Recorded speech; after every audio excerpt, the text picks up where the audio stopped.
In this video, we're going to talk about some more useful tips for working with WinSQL.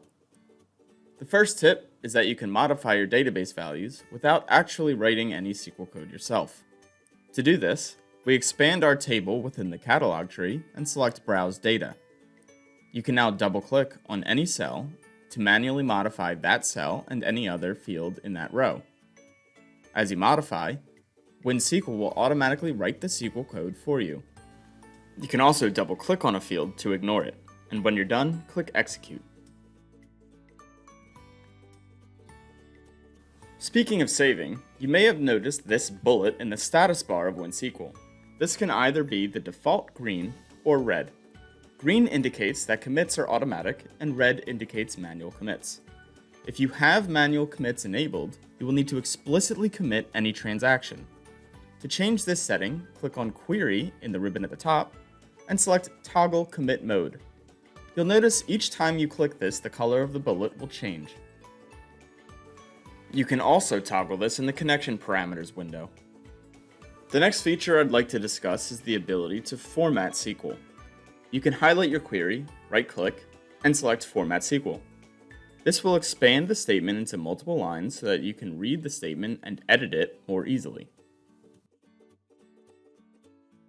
There are other ways you can use options in WinSQL to make searching for data more simple. One of those ways is through filtering.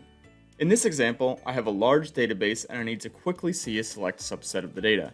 I can right-click in the Browse Data field and select Apply Filter. You can select a column name, an operator, and specify a value to quickly filter your results grid.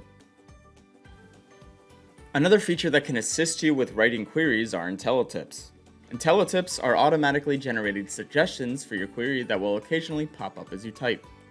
For example, if you type Insert Into, WinSQL will display the IntelliTips menu showing all 4 tables and fields. You can either keep typing or select a table.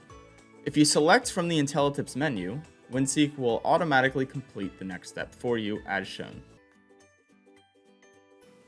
Finally, the last feature I'd like to talk about is caching.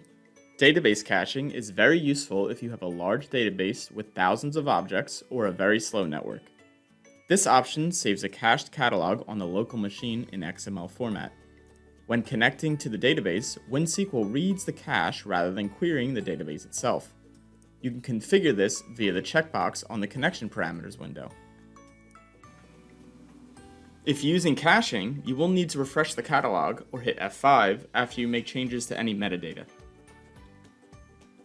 If you have any questions, you can check out our knowledge base on our website or reach out to us at support@cinemetrics.com.